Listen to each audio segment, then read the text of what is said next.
every 2 months, and that'll take care of it.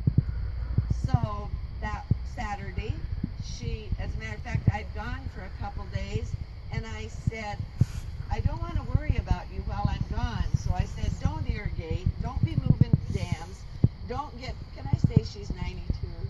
Can I say that you're 92?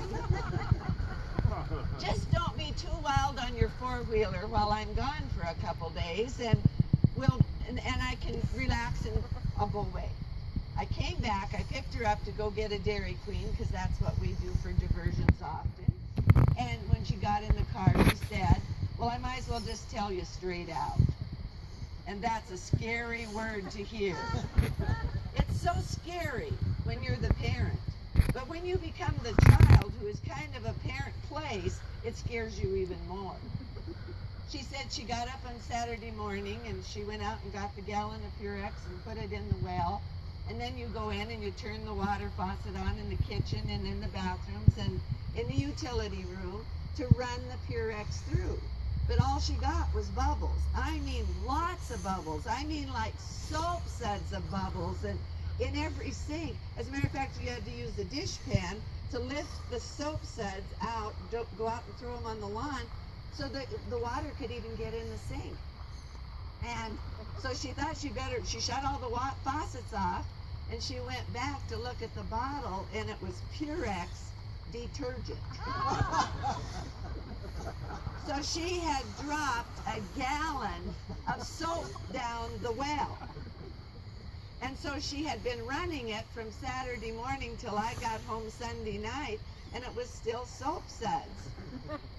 She had called me. I was on the boat at Gates of the Mountain, and she said, where'd you say the key to your house was?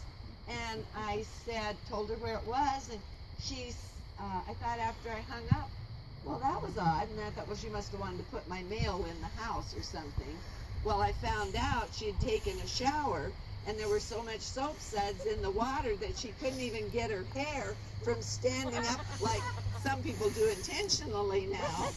And so she had to go to my house and get a bucket of water and put her head in it to get the soap suds out.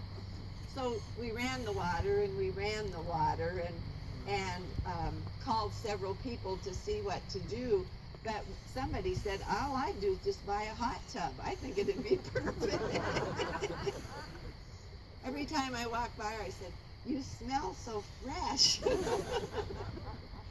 But I didn't want to say too much about, and by the way, we had the chemist tested, and this week, 3 weeks later, she now has clear water, and the well is sparkling clean, everything else, so she's good to go for sure. I love sharing stories about you. And partly I love sharing the stories about her because it's kind of a chip off of the old block, because I'm the one that made gravy out of plaster Paris, So I don't have too many stones to throw, because I was making gravy one time and I ran out of flour, and we were living in the early days of Colstrip and there were no stores.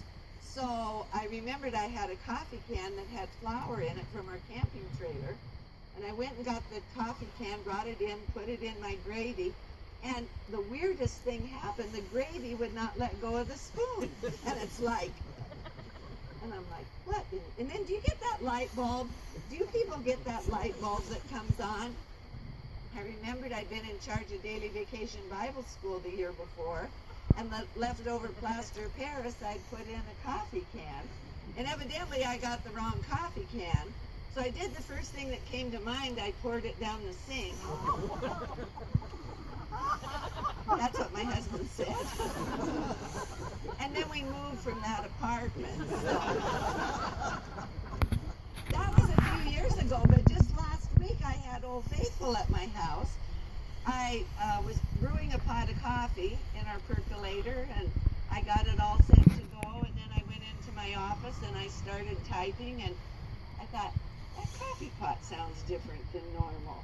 And it just seemed like it was a little noisier, and I thought, well, it's probably getting old too, and just kept typing away and kept hearing this odd sound, and finally it stopped, and I went into the kitchen to pour my coffee. I forgot to put the lid on, and it had percolated all over my countertop, down the sides of my cupboard. And so we all have experiences of Old Faithful. And I will just say that I've had a few mud volcanoes and a hot pot or two in my house as well. You know that I don't cook. But we all mess up. I mean, please say we all. We all mess up, just not my mom and I, not just the people where we are.